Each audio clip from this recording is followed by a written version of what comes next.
Irvin not here. Right, Pinckney's getting over a little bit of a strain of a hamstring, and Michael had a little bit of dehydration that he's doing well with, but not well enough to go today. He should be back very soon, if not tomorrow. And then Amon, when he caught a ball, he landed and his head hit, but he had, by all of our tests, and I probably shouldn't be saying this, but our test did not have him as a concussion, but as a precaution, we just held him today. Obviously, all the concussion protocol would be used in this case, but I think we're already past that. We have no. From what I'm being told, there's no concussions. With Michael Irvin, I mean, I guess how concerned are you with the depth at tight ends? You know, you don't have. We don't have much depth at tight end. Only 4 guys, 3 on scholarship, 1 walk-on right here, right now. It's not very deep, and then you get 1 guy miss anything, and you got to, you know, think about a little bit more 10 personnel, which is 4 receivers, no tight ends. So we have to practice that, and thankfully we added really 5 receivers to last year's group with Cager coming back and the 4 guys we signed, plus we got at least 1 walk-on receiver. We call him CC. I'm thinking Calvin Carey, I think it is. And then we still got Malik, Mayweather, and so we've got.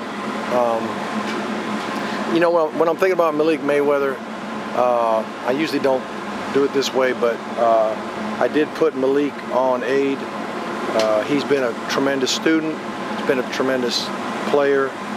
He's targeted to graduate at the end of December, and we're going to put him on aid between now and when he graduates. So it's good news for him and his family. Is there anybody else you put on aid? Or no, at this point? not at this point.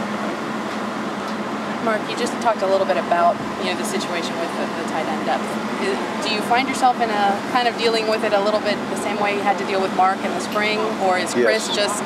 Well, Chris is getting the reps. He's getting the reps, and you can't, with the tight end position, I don't know if the ball's coming to him or not. I mean, as a runner, you can either hand it to him or not hand it to him. As a route runner, you never know if the ball's going to come to a guy or not. But Walton got reps. He just didn't get a lot of carries. You know, I can't really control how many balls get thrown to Chris, but he's taking all the reps with the ones right now. How has he looked in your mind? Oh, he's doing good. I mean, he's the real deal at tight end. There's no doubt. I mean, wish I had 3 of him.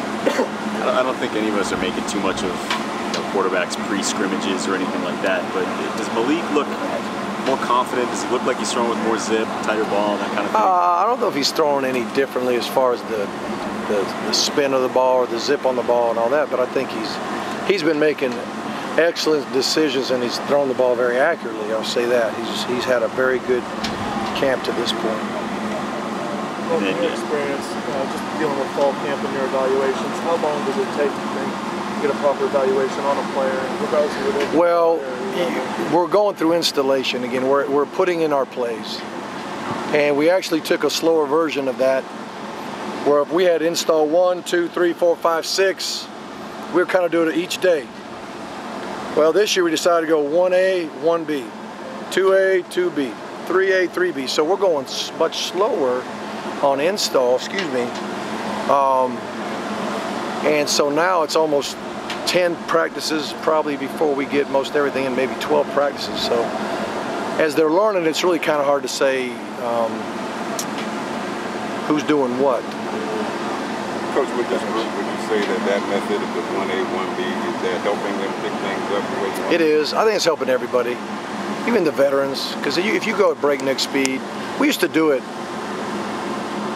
Install 1 in the morning, install 2 in the afternoon.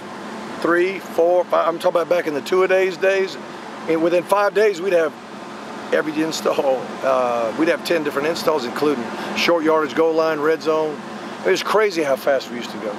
It's crazy. Now, going at this tempo, I think has been helpful.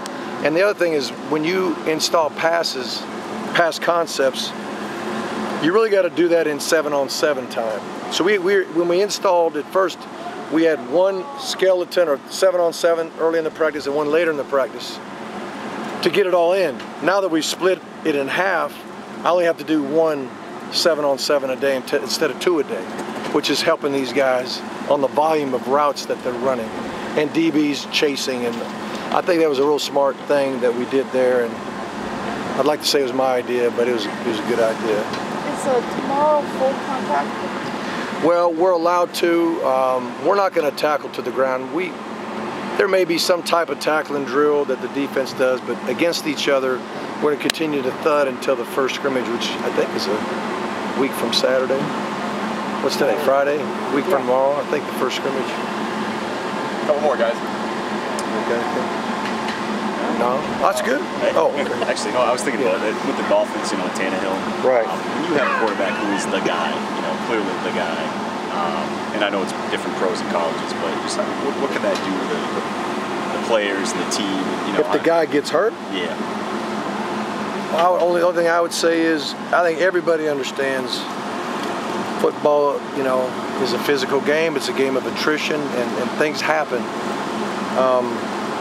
I think if something like this happened the week of the game compared to right now, it'd be probably more of a thing to manage in everybody's mind psychologically.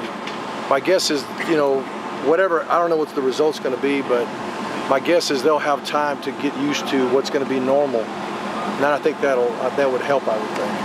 Are you still, or maybe you're not, tentative at all about perhaps letting them hit I don't know what I'm contact gonna do during the yet. scrimmage, or I don't know what like I'll do yet. waffling, or I just got to figure it out.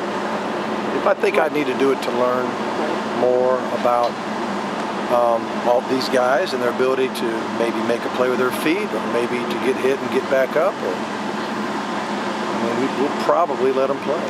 First one anyway. Thanks, everybody. All right. Thanks, Y'all have a wonderful day.